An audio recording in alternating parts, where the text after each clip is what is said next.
At 4:23 a.m. on November 9th, 1950, Corporal James Jimmy Dalton knelt in a half-collapsed drainage ditch beside the Chongchon River's western bank, watching 47 Chinese soldiers move in tactical formation across the frozen railroad tracks 180 yards to his north. He had exactly 12 caltrops left, medieval four-pointed iron spikes his grandfather had forged in 1923, wedged into a canvas pouch that smelled of motor oil and blood. The nearest American position was 940 yards southeast, beyond two ridgelines and a minefield the Chinese had already marked, and his platoon's machine gun nest had been overrun 16 minutes ago.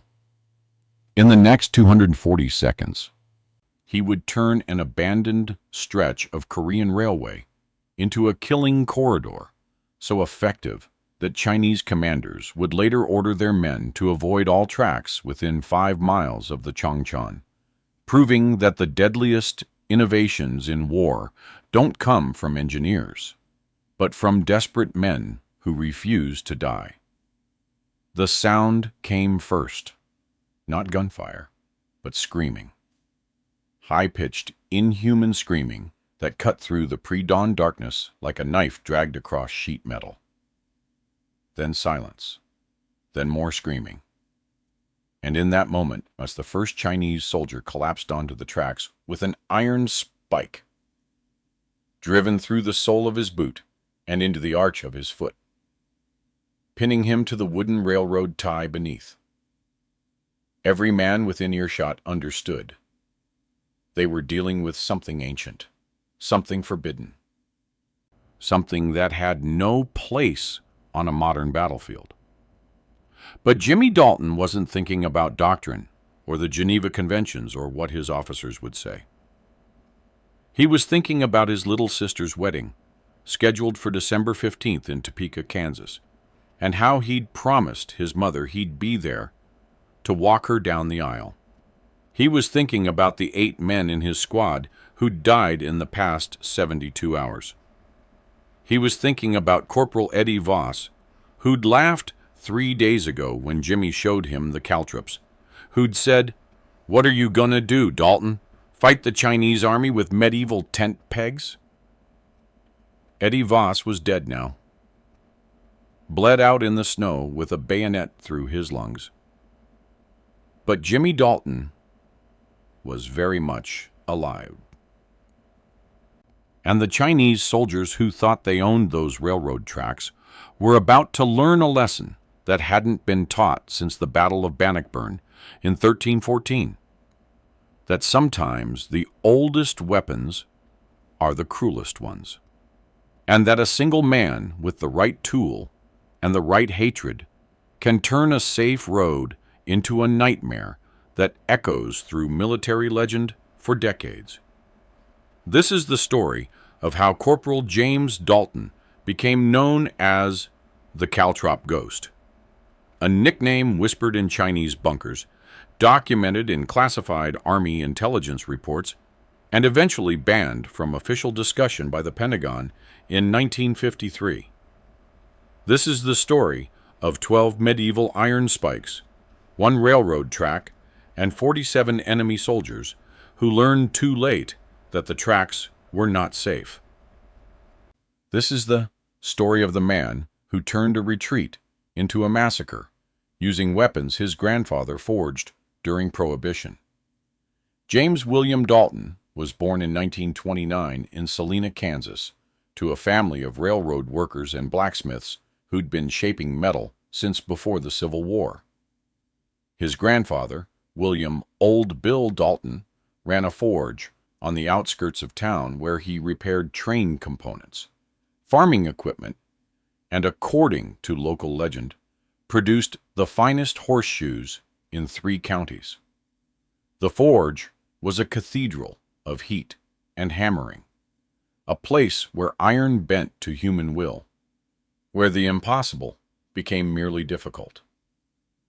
Jimmy spent his childhood in that forge, breathing coal smoke and learning the language of metal. While other boys played baseball or went to picture shows, Jimmy stood beside his grandfather, watching the old man's massive, scarred hands work glowing steel into shape. Old Bill had fought in the Great War, the first one, the one they said would end all wars, and he'd come home with stories that made young Jimmy's eyes widen and his mother's face tighten with worry.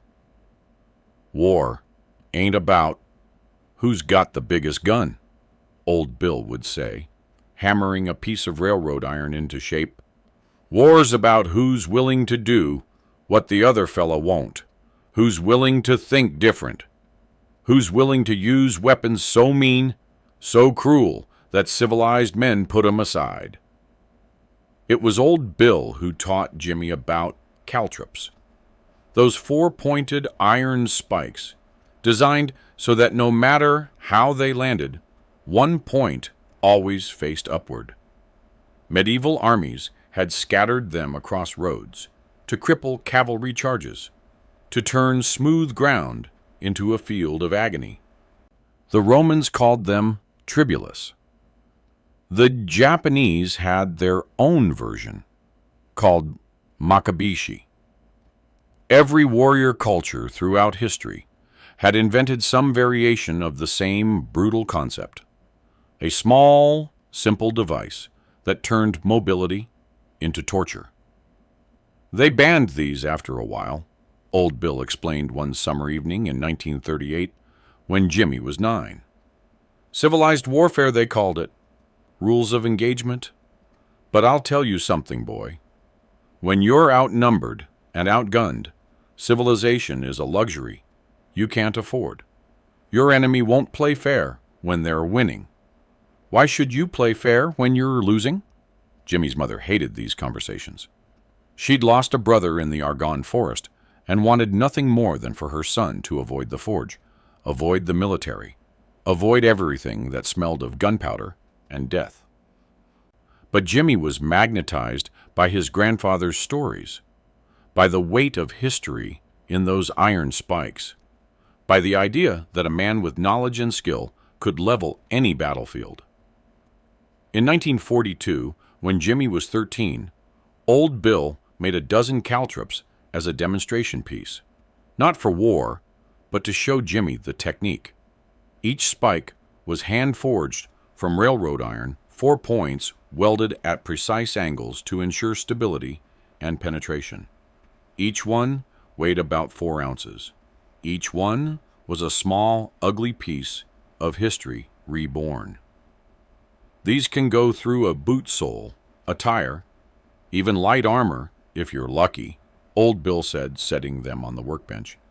But they're mean, cruel. They don't kill clean. They cripple. They make men scream. That's why civilized armies don't use them anymore. He looked at Jimmy with eyes that had seen poison gas and trench warfare and men dying in mud. But if there's ever another war, and you find yourself in it, you remember these, because sometimes survival ain't about being civilized. It's about being meaner than the bastard trying to kill you. Old Bill died in 1944, a month before day. Heart attack in the forge, hammer still in his hand. Jimmy found him there, slumped over the anvil, the fire still burning. And in the old man's workshop, in a canvas bag hidden beneath the floorboards, Jimmy found those 12 caltrops wrapped in oiled cloth, waiting. Jimmy kept them. He didn't know why.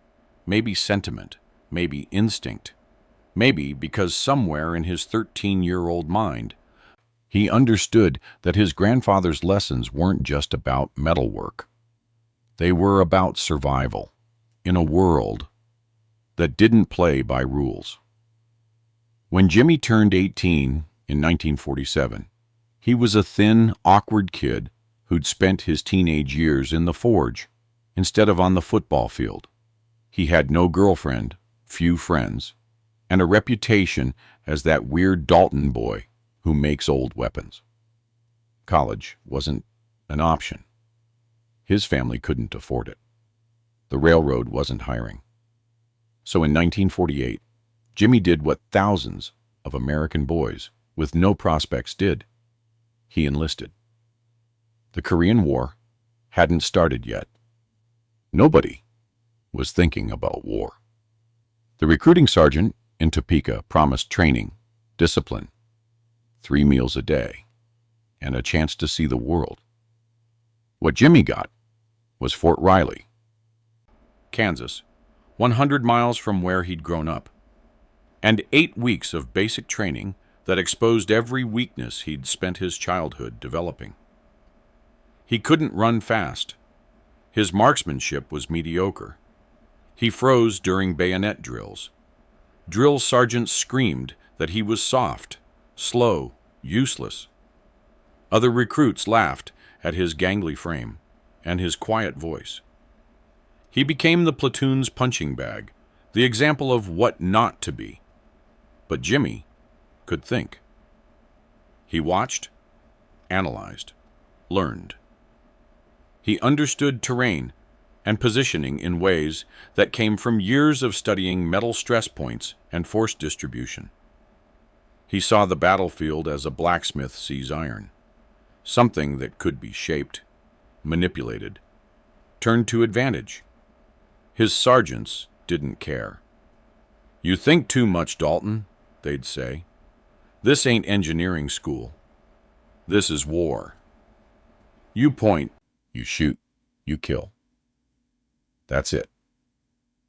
When Jimmy tried to discuss tactical innovations, using terrain differently, creating obstacles, thinking asymmetrically, they shut him down. "We've got doctrine, Private. We've got proven tactics. We don't need some farm boy reinventing warfare." Jimmy kept his mouth shut after that. But he kept thinking. And when he shipped out to Korea in August 1950, 2 months after the war began, he brought those 12 caltrops with him, wrapped in the same oiled cloth, hidden in his rucksack. A secret his grandfather had given him, waiting for the moment when civilization failed and survival demanded cruelty. November 1950. The Chongchon River Valley in North Korea, where the United Nations forces had advanced too far, too fast, into a trap that would become known as one of the greatest military disasters in American history. The Chinese had entered the war with 300,000 troops that American intelligence hadn't detected.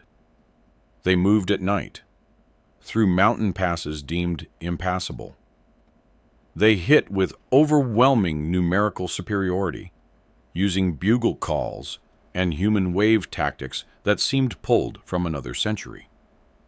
Corporal Jimmy Dalton's platoon, part of the 2nd Infantry Division, had been tasked with holding a series of ridgelines west of the Chongchon River to protect the withdrawal route for units further north. They'd been in position for 3 days, watching Chinese forces mass in the distance, hearing the bugle calls echoing through the valleys like soundtrack to a nightmare. The terrain was brutal.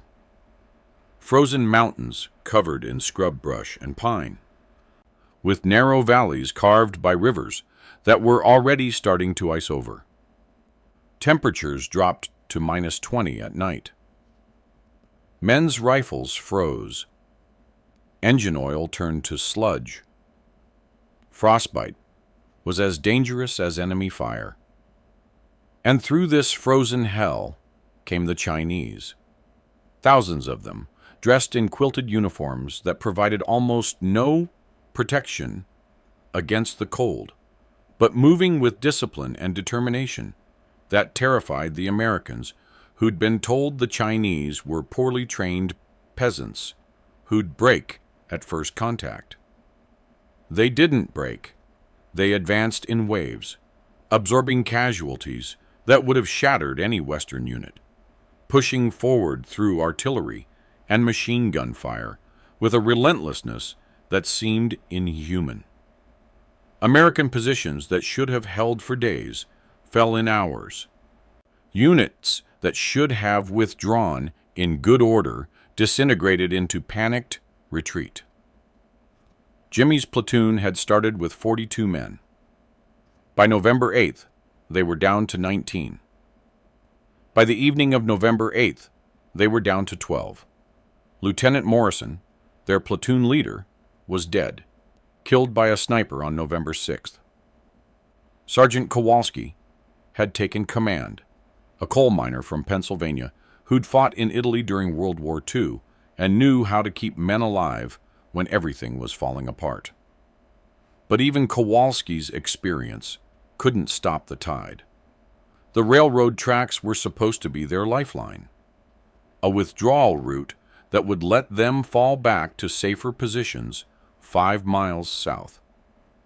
American engineers had cleared the mines. American scouts had reported the route secure.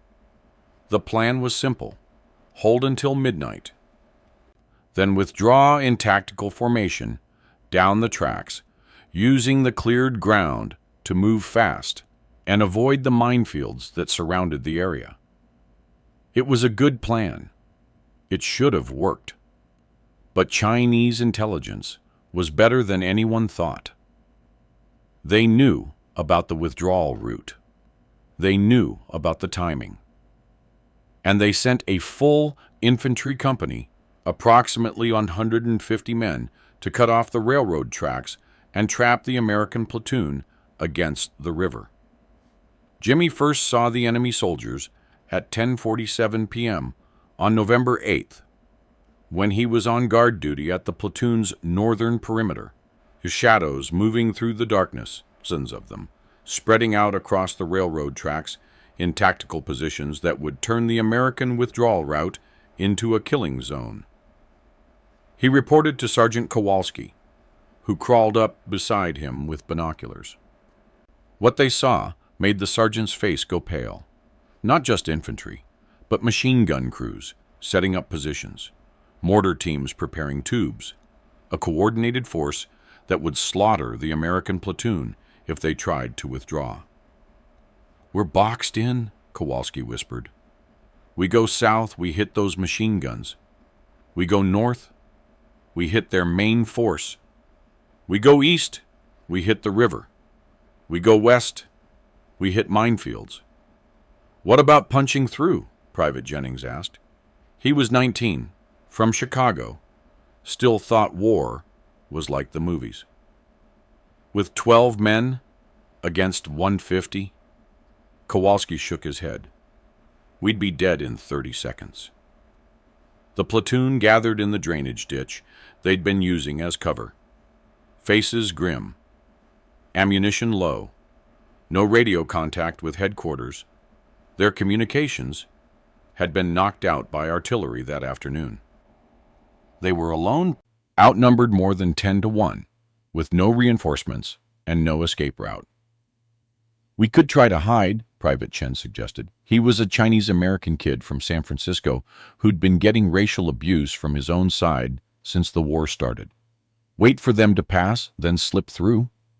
"In this terrain?" Kowalski gestured at the barren, frozen ground.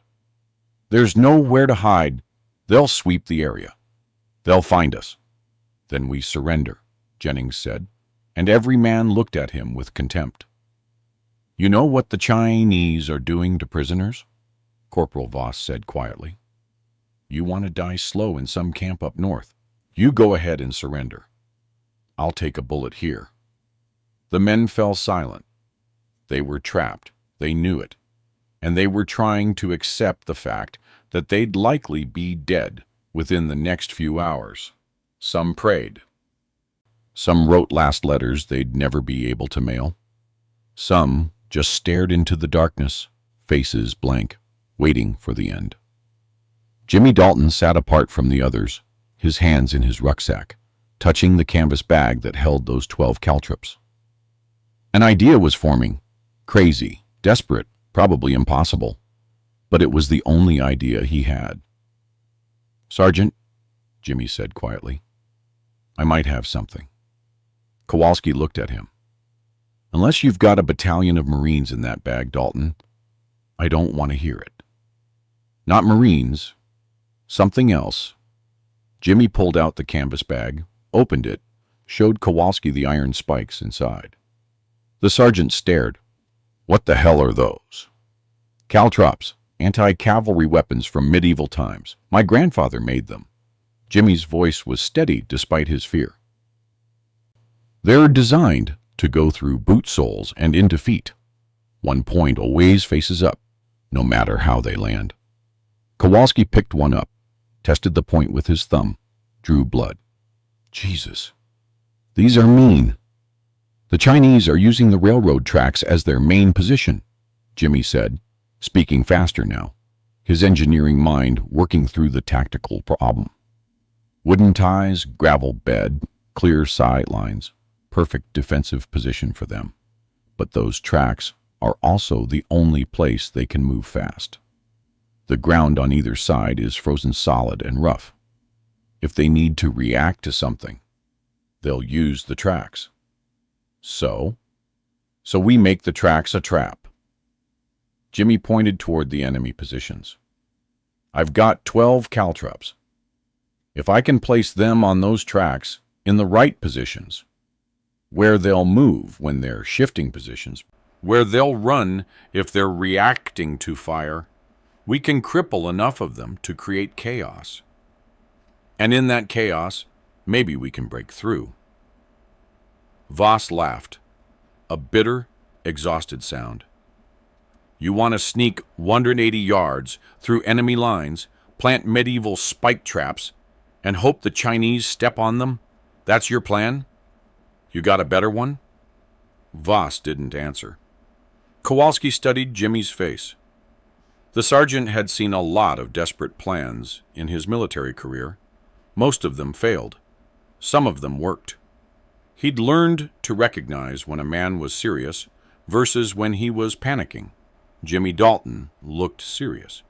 Even if you could place them without getting killed, Kowalski said slowly, caltrops won't stop 150 men. You'd cripple a few, create some confusion, but they'd figure it out and adapt. Not if we combine it with a tactical assault at the same time, Jimmy said. We've got 2 rifles with scopes, 4 grenades, 1 machine gun with a broken firing pin we might be able to fix.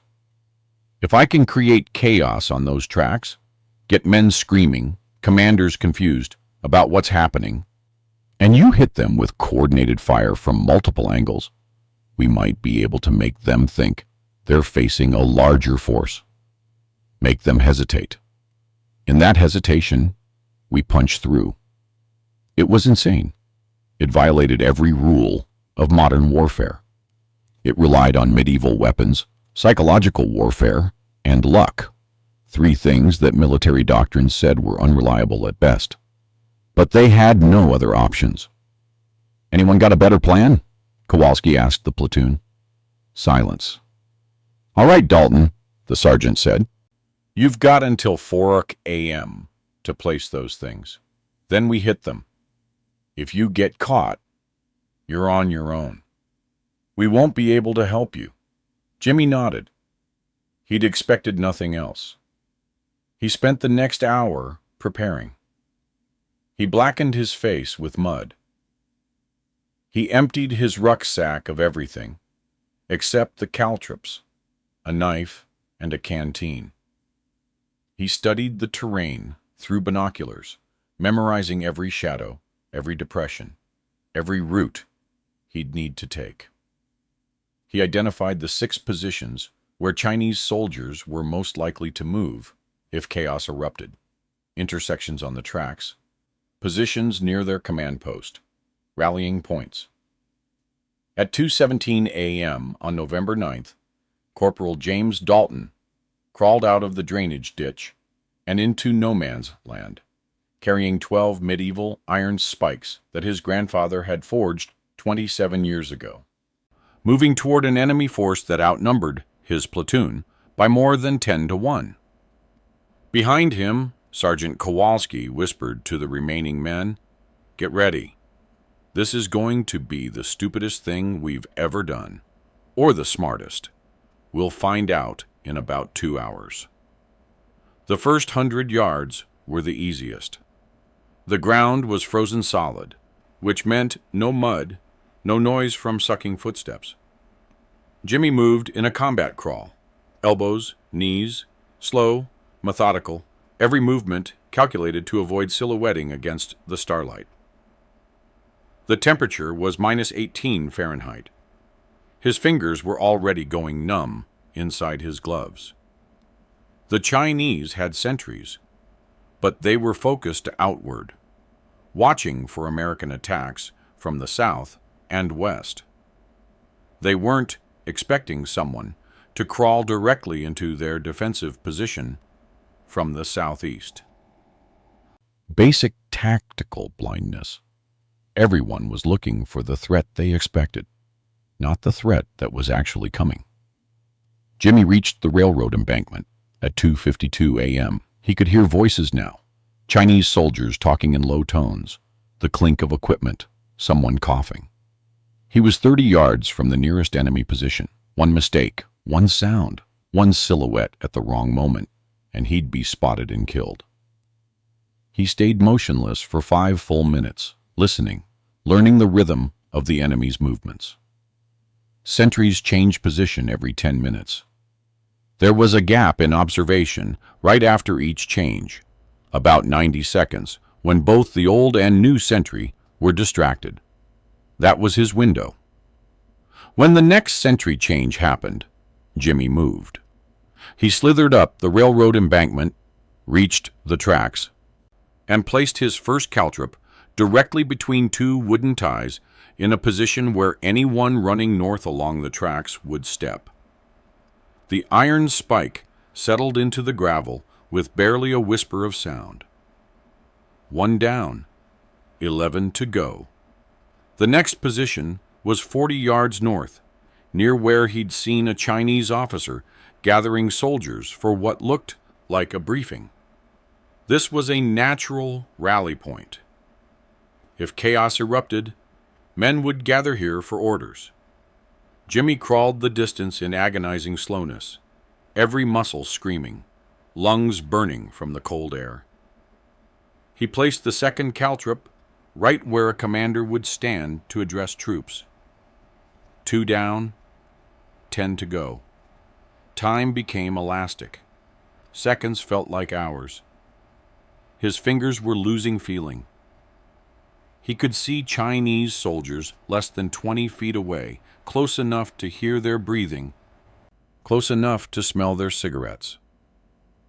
If any of them had looked down at that moment, they would have seen an American soldier lying in the gravel between railroad tracks, holding medieval weapons, gambling everything on a plan that sounded like something from a fever dream. But nobody looked. Third caltrop, placed near a machine gun nest's firing position, where the gunner would stand if repositioning. Fourth caltrop, at a track intersection where 2 paths converged. Fifth, near their ammunition supply point. Sixth, at the southern edge of their defensive line, where retreating soldiers would naturally funnel. By 3:34 a.m., Jimmy had placed 8 caltrops in tactical positions that formed a web of pain across the Chinese defensive network.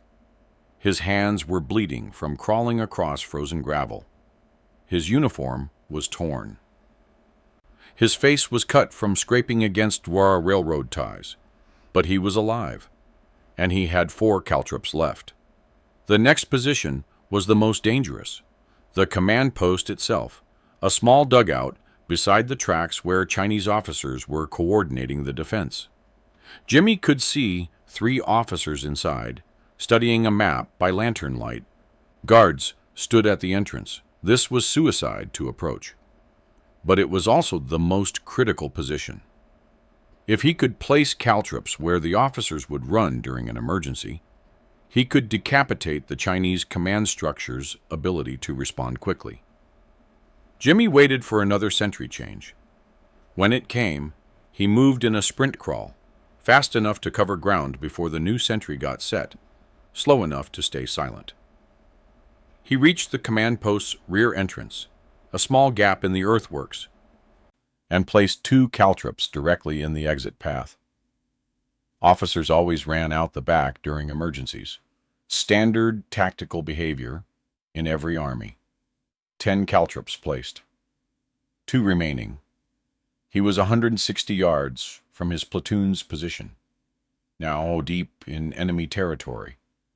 With dawn approaching, he had maybe 40 minutes before sunrise would expose him. He needed to place the last 2 caltrops and get back before then. The final positions were the most tactical. He placed 1 caltrop at the base of a communications pole where a runner would stand to relay messages, and the last one at a medical station he'd identified, a spot where wounded soldiers would be brought. It was cruel. It was calculating. It was exactly what old Bill had taught him about asymmetric warfare. You don't just hurt the enemy, you make them afraid to help their own wounded. 11 caltrops placed. 1 remaining. Jimmy stared at the last spike, weighing his options. Where would it do the most damage? Where would it create the maximum psychological impact? He studied the Chinese positions through the pre-dawn darkness, and then he saw it. The main withdrawal route, a section of track that led north toward Chinese reinforcements. If his platoon's assault succeeded in pushing the Chinese back, this is where they'd retreat. He crawled another 30 yards north, the furthest he'd been from safety, and placed the final caltrop right in the middle of the withdrawal route, positioned so that anyone running at speed would drive it straight through their boot. 12 caltrops placed. Time to go home. The return journey was even more dangerous. Dawn was approaching, which meant increasing visibility. Chinese soldiers were starting to move around more as wake-up call approached. Jimmy had to cross 180 yards of enemy-controlled ground, while the enemy was becoming more alert, not less. He made it 50 yards before a Chinese soldier almost stepped on him. The man was walking along the tracks, smoking a cigarette, not paying attention. Jimmy froze in the shadow of a railroad tie, holding his breath as the soldier passed within 3 feet. The man's boot heel actually touched Jimmy's hand. For 3 eternal seconds, Jimmy waited for the shout of alarm, the gunshot, the end. But the soldier kept walking, oblivious, and Jimmy exhaled slowly, silently, his heart hammering so hard he was sure everyone within 100 yards could hear it. He covered the remaining 130 yards in 28 minutes, moving in short bursts during moments of distraction, freezing in place when anyone looked his direction. At 4:18 a.m., he slithered back into the drainage ditch where Sergeant Kowalski and the platoon waited. Kowalski grabbed him by the shoulders. "I thought you were dead. We were about to start without you." "All 12 placed," Jimmy gasped, exhausted, freezing, barely able to speak. "Command post, rally points, withdrawal routes, everything. We need to hit them now, before they discover the caltrops." "How long until full light?" 30 minutes, maybe less." Kowalski looked at his remaining men. 11 souls, all that was left of a platoon that had started the war with 42. He looked at Jimmy, this weird kid who'd been mocked for bringing medieval weapons to Korea, who'd just done something so crazy that Kowalski would never be able to properly explain it in his after-action report. "All right," the sergeant said. "Everyone knows the plan. Dalton's created a trap on those tracks. When the Chinese start stepping on those spikes and screaming, we hit them with everything we've got from 3 angles. Make them think we're a full company. Shoot again from a different position." create chaos. In that chaos, we punch through their line and run like hell for the southern ridge. Questions? Nobody had questions. They were too tired, too scared, too far beyond questions. "Fix bayonets," Kowalski ordered. "We're not going quietly."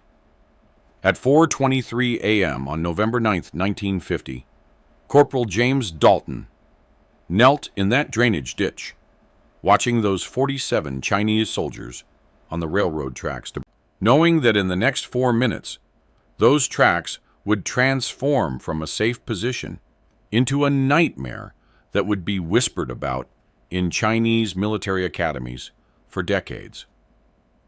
The first man to step on a caltrip was a Chinese private named Liu Chen, though Jimmy would never learn his name.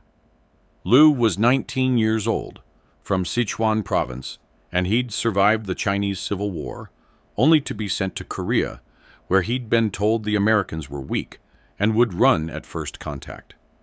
He'd been reassigned from his original position to reinforce the machine gun nest on the southern perimeter, a routine movement barely noteworthy in the chaos of wartime deployment.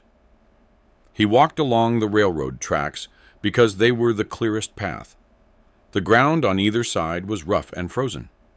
The tracks were smooth, familiar, safe. He had walked these same tracks a dozen times in the past 3 days without incident. His fourth step landed directly on the caltrip Jimmy had placed near the machine gun position. The iron spike went through the sole of his boot, cheap canvas and thin rubber, and drove through his arch between the bones of his foot and punctured out through the top of his boot. The four-pointed design meant the spike couldn't pull free easily. It was wedged between bones, locked in place. Liu's forward momentum and body weight drove the spike deeper, pinning his foot to the wooden railroad tie beneath. The scream that came from Liu Chen's throat was unlike anything the soldiers around him had ever heard. It wasn't a shout of surprise or pain. It was a primal shriek of agony, the sound of a body discovering an injury so shocking, so violating, that the brain short-circuits and produces only noise. Liu collapsed, tried to move, found his foot pinned to the railroad, tried to pull free, drove the spike deeper, screamed again, louder, a sound that echoed across the frozen valley. Every Chinese soldier in the area turned toward the sound. Officers shouted questions. Men grabbed weapons, expecting attack. The machine gun crew pivoted their weapon toward the south, looking for targets. That's when Sergeant Kowalski gave the signal, and the American platoon opened fire. Muzzle flashes erupted from 3 different positions, south, east, and west of the Chinese line. Rifle fire, disciplined and aimed, designed not to maximize casualties, but to create the illusion of a larger force. On Private Chen, the Chinese-American kid from San Francisco, fired his scoped rifle from a position 80 yards west, picking off a Chinese officer who'd stood up to coordinate response. Corporal Martinez emptied a magazine from the east, forcing the Chinese to split their attention. The Chinese reacted exactly as trained. They pivoted their defenses, repositioned their machine guns, sent runners to the command post for instructions, prepared to repel what they assumed was a coordinated American assault from multiple directions. And that's when they started running on the tracks. The second soldier to hit a caltrip was a sergeant, running to relay orders from the command post to the northern machine gun position. He was moving fast, focused on his mission, didn't look down. His boot came down on the spike Jimmy had placed near the communications pole. This time, the angle was different. The spike entered through the heel, drove upward into the Achilles tendon, severed it. The sergeant went down hard, his leg useless, screaming. The third and fourth soldiers hit caltrops simultaneously. Two privates, repositioning to cover the western approach. One spike through a foot. One through the side of a boot, into the ankle. Both men collapsed, both screaming, both creating chaos in the defensive line. Chinese officers were shouting now, trying to understand what was happening. The American fire was coming from multiple directions, which suggested a larger force. But soldiers were screaming on the tracks, collapsing without being shot, creating confusion in the defensive line. "What's happening?" a Chinese lieutenant screamed in Mandarin, running toward the wounded men. He stepped on the caltrop Jimmy had placed near the command post. The spike went through his left foot, midsole, punching through bone. He joined the chorus of screaming men. And now the Chinese defensive line was collapsing not from superior firepower, but from fear of the ground itself. Men stopped using the tracks. They moved to the rougher ground on either side, which slowed their response time, disrupted their tactical coordination. The machine gun crew that should have been repositioning to cover the American assault was delayed because the gunner refused to run on the tracks after seeing his comrades collapse screaming. But the Chinese were still disciplined, still numerous, still dangerous. They began organizing a response. Officers were shouting orders. Soldiers were taking covered positions. The numerical advantage was still overwhelmingly in their favor. 43 able-bodied Chinese soldiers against 11 Americans, even with the chaos. That's when the sixth soldier hit a caltrop. This one, at the intersection Jimmy had targeted, where two track paths met. The soldier was a corporal, moving to organize a counterattack. The spike entered at an angle, went through the boot sole, and into the gap between the big toe and second toe, splitting the bones. He went down shrieking, and his rifle discharged accidentally, hitting the soldier behind him in the leg. Now there were 7 wounded Chinese soldiers screaming on the tracks, and the psychological impact was spreading like poison through the defensive line. Soldiers were afraid of the ground. They didn't understand what was happening. Were they being shelled? Was this some kind of mine? Why were men collapsing without being shot? Chinese officers were screaming at their men to hold position, but discipline was fracturing. The combination of multi-directional fire, unexplained casualties on the tracks, and the pre-dawn darkness was creating exactly the chaos Jimmy had predicted. Sergeant Kowalski saw the window opening. "Now!" "Now!" he screamed. "Move!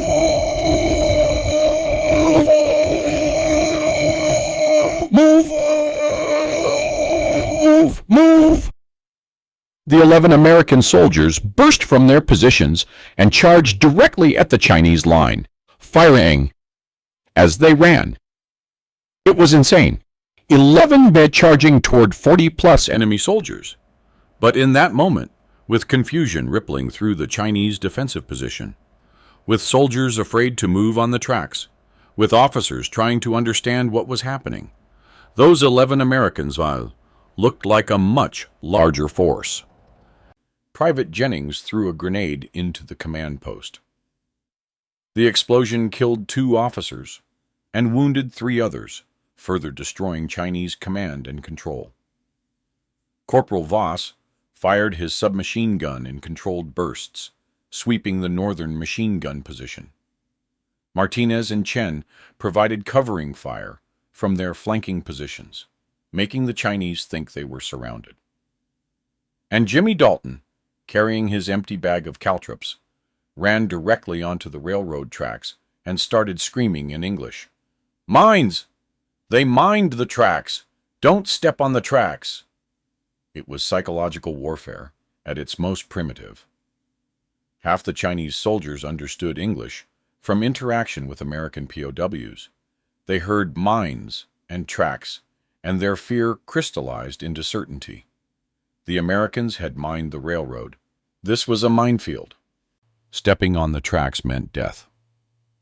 3 more Chinese soldiers hit caltrops in the next 20 seconds.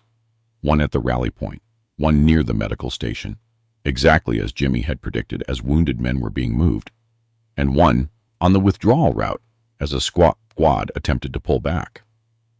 Each scream, each collapse, reinforced the belief that the tracks were a death trap. The Chinese line broke. Not all at once. These were disciplined soldiers, combat veterans of the Chinese Civil War. But sector by sector, position by position, soldiers abandoned the tracks and tried to organize resistance in the rougher ground. This broke their tactical cohesion. Machine gun positions couldn't cover each other. Communication lines collapsed. The careful defensive network they'd built over 3 days disintegrated in less than 4 minutes. The American platoon punched through the Chinese southern perimeter, using the chaos Jimmy had created as cover. They killed 8 Chinese soldiers in close combat, bayonets, rifle butts, desperate violence. They wounded a dozen more, but mostly they ran, sprinting through the gap in the Chinese line, using speed and momentum to escape before the enemy could reorganize. Behind them, the railroad tracks were a scene of horror. 12 Chinese soldiers lay wounded or dying, impaled on medieval iron spikes. Officers were screaming contradictory orders. Men were refusing to move on the tracks. The entire defensive position, carefully constructed over 3 days, had collapsed in less than 5 minutes because of 12 pieces of forged iron and one man's understanding of psychological warfare. The American platoon ran south along a dried riverbed, moving in tactical formation, even as exhaustion tore at their muscles. Behind them, they could hear Chinese soldiers shouting, trying to organize pursuit. But the chaos on the railroad tracks had bought precious minutes, minutes that meant the difference between life and death. Corporal Voss ran alongside Jimmy, his face spattered with blood from the close combat at the Chinese line. "That was the craziest shit I've ever seen," he gasped between breaths. "And I fought at Omaha Beach." "Keep moving," Sergeant Kowalski ordered from the front. "They'll reorganize soon. We need distance." They covered 2 miles in 23 minutes, an impossible pace for men who'd been on combat operations for 3 days with minimal food and sleep, but terror is a powerful motivator. The sun was rising now, painting the Korean mountain sands in shades of gold and crimson, beautiful and indifferent to the violence playing out below.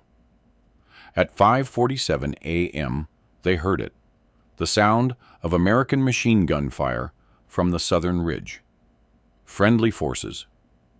The 23rd Infantry Regiment had held the line. The platoon was going to make it. They reached American positions at 6:12 a.m., 11 half-frozen, blood-covered soldiers stumbling through the defensive perimeter, where they collapsed in exhaustion. A captain from the 23rd came running, shouting questions. "Where's the rest of your platoon? What happened? Where's Lieutenant Morrison?" Sergeant Kowalski, sitting in the mud with his head between his knees, simply pointed at Jimmy. "Ask him." He saved our asses with medieval weapons and pure crazy. The after-action report took 3 days to compile. Sergeant Kowalski struggled to explain what had happened in language that military bureaucracy would accept. He couldn't write. Corporal Dalton infiltrated enemy lines and placed medieval anti-cavalry spikes on a railroad track, creating psychological warfare that caused enemy defensive collapse. That sounded insane. But that's exactly what had happened. The report that eventually went up the chain of command read, Corporal Dalton employed unorthodox area denial devices of historical military origin to create tactical confusion in enemy defensive positions, enabling platoon withdrawal under fire with minimal casualties. Translation: he used medieval spike traps to make Chinese soldiers afraid of railroad tracks. The Chinese side of the story took longer to piece together, but Army intelligence eventually got reports from POWs and captured documents. The Chinese company that had occupied those railroad tracks lost 17 soldiers that morning, 12 wounded by caltrops, 8 killed in the American assault, 1 killed by friendly fire in the confusion. But more importantly, they'd lost their defensive position and their confidence. Chinese commanders issued warnings about American ground traps on railroad infrastructure. Soldiers began avoiding tracks entirely in that sector, slowing their movements and disrupting logistics. The psychological impact of those 12 caltrops spread far beyond their immediate tactical effect. A captured Chinese lieutenant, interrogated 2 weeks later, described the attack with haunted eyes. We didn't know what was happening. Men were screaming, collapsing, and we couldn't see the enemy. The ground itself was killing us. It was like fighting ghosts. The nickname started among the Chinese soldiers. Guilei Bing, the caltrop ghost. A soldier who could make the ground deadly, who fought with weapons from ancient warfare, who appeared and disappeared like smoke. American soldiers picked up the nickname from interrogation reports and translated it loosely as the caltrop ghost, or sometimes the track devil. Jimmy hated it. He wasn't a ghost or a devil. He was a scared kid from Kansas who'd used his grandfather's weapons because he had no better options. But legends don't care about accuracy. They care about the story. Jimmy Dalton spent the next 3 weeks in a field hospital, recovering from severe frostbite and exhaustion. He lost 2 toes on his left foot. Casualties of those hours crawling through -18-degree darkness. He had nightmares about the screaming Chinese soldiers, about the sound of iron spikes punching through boot soles, about the violence he'd unleashed. When he returned to active duty in December 1950, everything had changed. Officers who'd previously ignored him now asked for his tactical input. Soldiers who'd mocked his medieval junk now wanted to know about caltrops, about asymmetric warfare, about how to think differently on the battlefield. A colonel from Army intelligence interviewed him twice, asking detailed questions about the caltrops' manufacture, placement strategy, psychological impact. Jimmy answered honestly, but he could see where this was going. The military wanted to weaponize his grandfather's techniques, to industrialize them, to add them to doctrine. Those caltrops were cruel, Jimmy told the colonel during the second interview. They don't kill clean. They cripple. They make men scream. My grandfather made them as a demonstration piece, not as weapons of war. I used them because I had no choice, because it was that or let my squad die. But I wouldn't recommend making them standard issue. The colonel nodded, made notes. Your perspective is noted, Corporal. But you understand that your actions saved 11 American lives and disrupted enemy operations for an entire sector. The military has an obligation to study what works. Jimmy understood. He also understood that his grandfather had been right. Once you introduce a weapon, you lose control of how it's used. Those 12 caltrops he'd placed on Korean railroad tracks would ripple outward through military history, for better or worse. In January 1951, Jimmy was promoted to sergeant and offered a position training other soldiers in irregular warfare techniques. He declined. He just wanted to finish his service and go home. The colonel wasn't pleased, but the paperwork went through. Jimmy Dalton's war ended on March 3, 1951, when he was rotated back to the United States after accumulating enough points for discharge. He'd survived Korea, but Korea hadn't finished with him. The nightmares continued. The guilt about those screaming Chinese soldiers continued. The weight of what he'd done, using weapons specifically designed to maximize pain and terror, continued. Jimmy Dalton returned to Kansas in April 1951, 5 months before his sister's wedding, which had been postponed when he'd been listed as MIA for 3 weeks after the Chongchon River engagement. His family greeted him at the train station in Salina, his mother crying, his father gripping his shoulder hard enough to bruise, his sister Sarah jumping into his arms and refusing to let go. They asked about the war. He told them almost nothing. How do you explain to your mother that you crawled through enemy lines with weapons your dead grandfather made, that you turned a railroad track into a torture device, that you can still hear men screaming in Chinese? You don't. You smile. You say it wasn't so bad. You change the subject. His father took him to Old Bill's Forge, which had been shuttered since the old man died in 1944. The building smelled of rust and memories. Jimmy stood at the anvil where his grandfather had taught him about metal and war and the ugly truths that civilized people try to forget. Your grandfather would have been proud, his father said quietly. What you did in Korea, using his caltrops, saving those men. Would he, Jimmy asked, touching the cold iron of the anvil? Or would he have understood that I released something that shouldn't have been released? His father had no answer.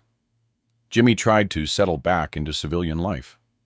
He got a job at the railroad, ironic, considering his relationship with railroad tracks had become complicated, doing maintenance and repair.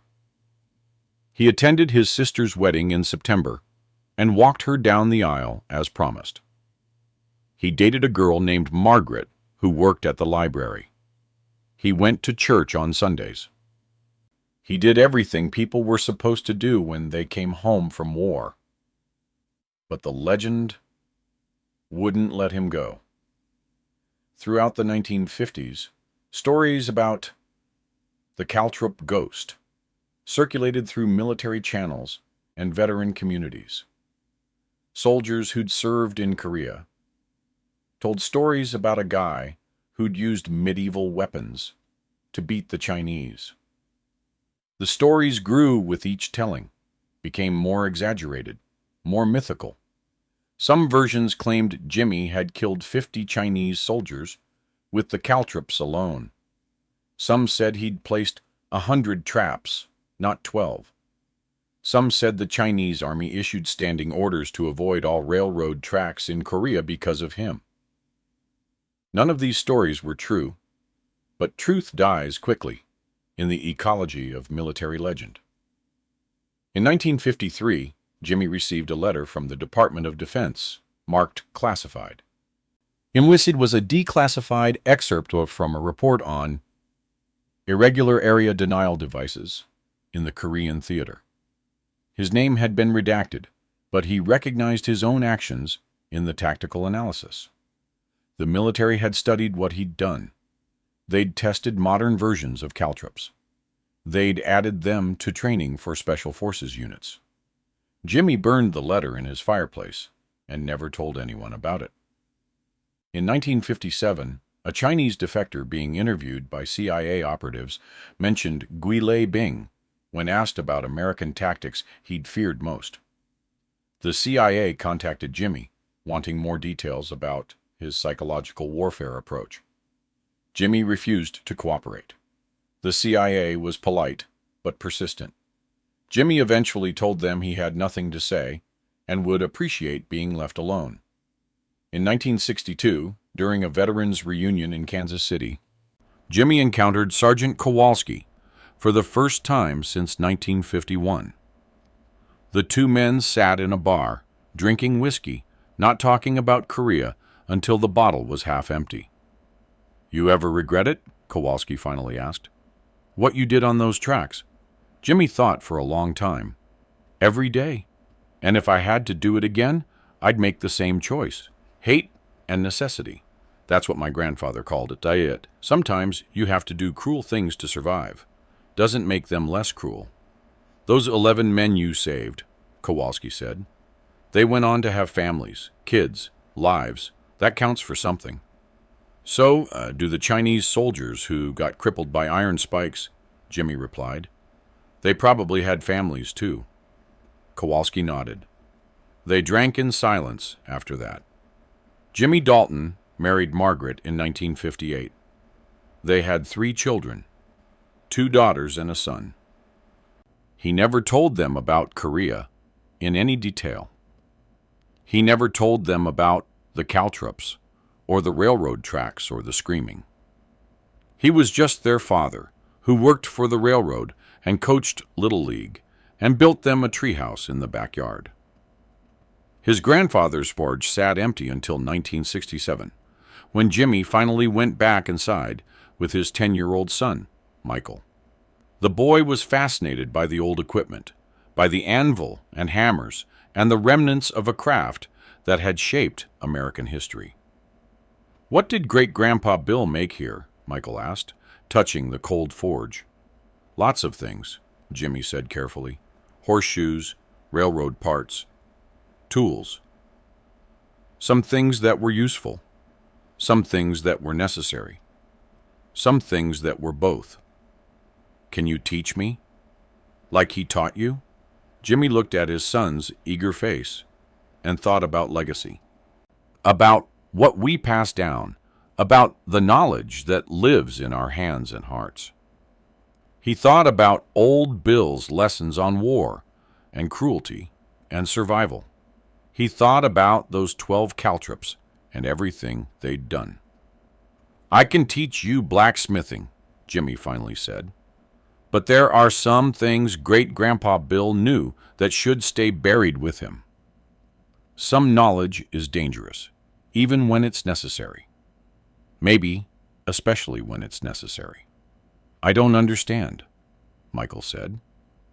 "You will," Jimmy replied. "Someday." James William Dalton died on December 3rd, 1994, at age 65, of complications from emphysema. Too many years breathing coal smoke in his grandfather's forge. Too many years working in railroad maintenance. He was buried in Salina, Kansas, with full military honors. A detail from Fort Riley fired a rifle salute. A bugler played taps. The American flag was folded and presented to his widow. His obituary in the Salina Journal mentioned his military service but gave no details. "Served with distinction in the Korean War" was all it said. No mention of caltrops, no mention of railroad tracks, no mention of the nickname that Chinese soldiers had given him. But in military archives, in classified documents that were slowly being declassified, in the stories that special forces operators told each other during training, the legend of the caltrop ghost lived on. In 1997, a Chinese military historian published a book about the Korean War that included a chapter on unusual American tactics. The chapter mentioned unexplained anti-personnel devices found on railroad tracks near the Chongchon River in November 1950, noting that these devices had caused significant disruption to troop movements and psychological impact on soldiers in multiple sectors.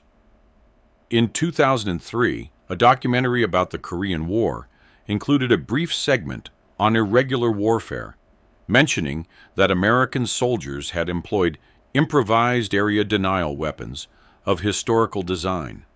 No names were given, no details about caltrops. But veterans watching knew which story was being told. In 2015, Jimmy's son Michael, now 58 years old, found a canvas bag in his father's belongings while clearing out the old house.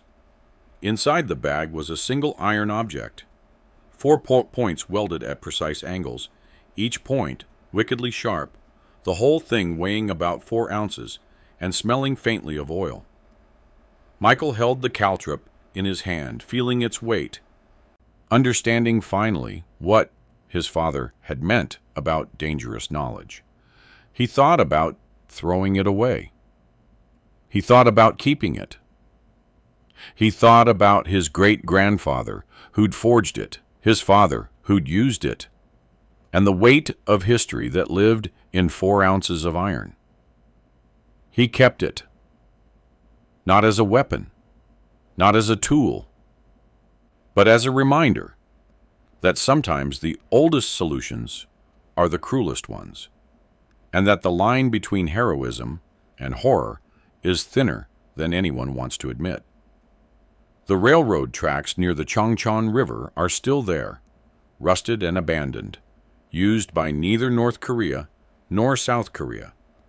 If you knew where to look, if you searched the gravel between the wooden ties with enough patience, you might still find traces of what happened that November morning in 1950. Iron doesn't rust away quickly in the Korean coal. The story of Corporal James Dalton and his medieval weapons has faded from popular memory. It wasn't the kind of story that made it into textbooks or war movies. It was too strange, too unconventional, too uncomfortable.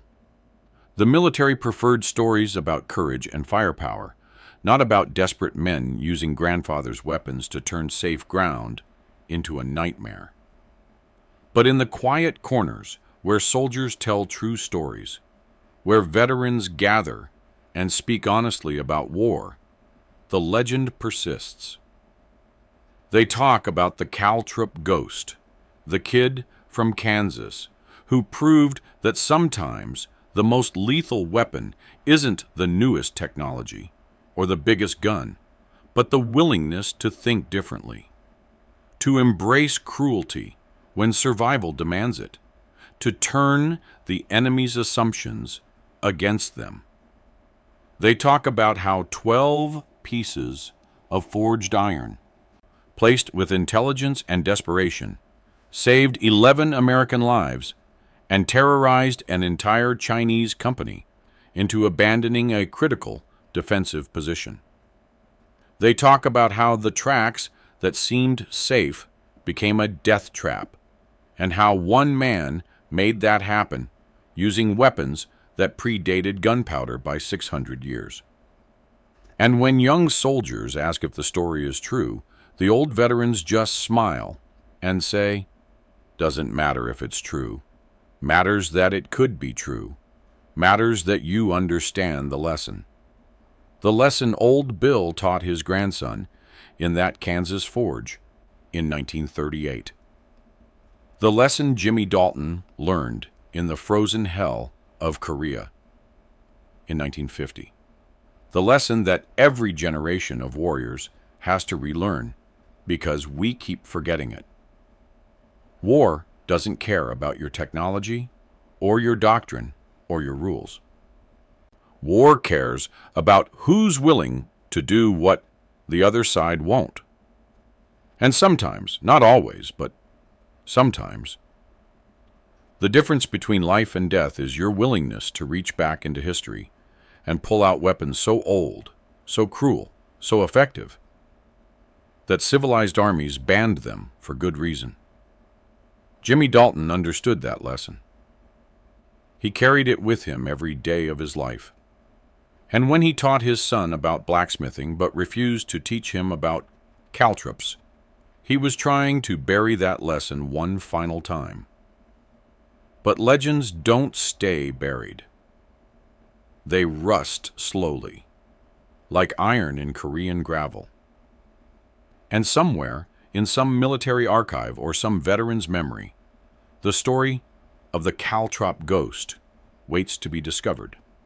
Again by the next generation of soldiers who need to understand that the oldest weapons are often the cruelest ones. No one ever mocked Jimmy Dalton again after that November morning. Not the officers who'd dismissed his tactical innovations. Not the soldiers who'd laughed at his grandfather's medieval weapons. Not the enemy who'd thought the tracks were safe. Because they learned, all of them learned, that sometimes the scariest thing in a battlefield isn't the soldier with the biggest gun. It's the soldier with the oldest one, and the knowledge of how to use it. His weapon was ancient, but his legend is eternal.